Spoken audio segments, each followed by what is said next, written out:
పదవులు దక్కని వారిలో తొందరపాటు మంచిది కాదని సీఎం చంద్రబాబు అన్నారు. ఇంకా నామినేటెడ్ పోస్టులున్నాయి, లిస్టులొస్తాయని స్పష్టం చేశారు. కష్టపడిన ప్రతి ఒక్కరికి గుర్తింపు లభిస్తుందని భరోసా ఇచ్చారు. ప్రతి కదలిక, మాట, పని హుందాగా ఉండాలని పదవులు పొందిన నేతలకు సూచించారు.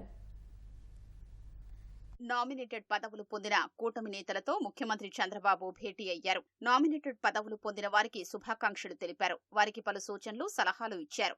ఏ పదవిలో ఉన్నా మనం ప్రజాసేవకులమనే విషయాన్ని గుర్తుంచుకోవాలని, పదవి అనేది ఓ బాధ్యత, దాని తాలూకు అహంకారం ఎక్కడా కనిపించకూడదని సూచించారు.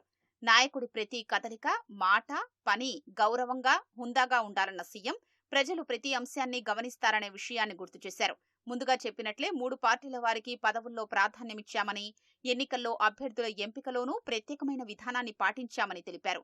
అందుకే మంచి ఫలితాలు వచ్చాయన్నారు.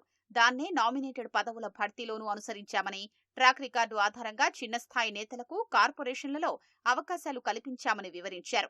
పార్టీకి ఎవరు ఎలా పనిచేశారో నా దగ్గర పూర్తి సమాచారం ఉందన్నారు. నామినేటెడ్ పదవులు దక్కని కొందరు నాయకులు తొందరపడుతున్నారన్న చంద్రబాబు ఇది మంచి పద్ధతి కాదని సూచించారు. పార్టీలో క్రమశిక్షణకు ప్రాధాన్యమిస్తామని గుర్తుపెట్టుకోవాలన్న ఆయన, గత ఎన్నికల్లో ఎమ్మెల్యే, ఎంపీ టికెట్లు లభించని వారికి, కష్టపడిన వారికే తొలి జాబితాలో అవకాశమిచ్చామని చెప్పారు. గత ప్రభుత్వ అక్రమాల్ని ప్రశ్నించి జైలుకు వెళ్లిన వారు, ఆస్తులు కోల్పోయిన వారు, కేసులు ఎదుర్కొన్న వారు ప్రకటించిన జాబితాలో ఉన్నారని చెప్పారు. ఇంకా నామినేటెడ్ పోస్టులు ఉన్నాయని, లిస్టులు ఉంటాయని తెలిపారు. ప్రతిపక్షంలో ఉన్నప్పుడు పార్టీ కోసం నిరంతరం పనిచేసిన వారు ఉన్నారన్న ఆయన, ప్రతి ఒక్కరికి న్యాయం చేస్తామని, కష్టపడిన ఏ ఒక్కరిని విస్మరించమని స్పష్టం చేశారు. మీకు అవకాశాలు వచ్చాయంటే మిగిలిన వారు పని చెయ్యలేదని, అర్హత లేదని కాదని చంద్రబాబు స్పష్టం చేశారు. పదవుల్లో సామాజిక న్యాయం పాటించామని, జనాభా దామాషా లెక్కన బీసీలకు అధిక ప్రాధాన్యమిచ్చినట్లు చెప్పారు. మంత్రులు, ఎమ్మెల్యేలు, ఎంపీలతో కలిసి సమన్వయంతో పనిచేయాలని చెప్పారు. సింపుల్ గవర్నమెంట్, ఎఫెక్టివ్ గవర్నెన్స్ అని తాను, పవన్ కళ్యాణ్ చెప్పామన్న సీఎం దాన్ని అందరూ పాటించాలని చెప్పారు.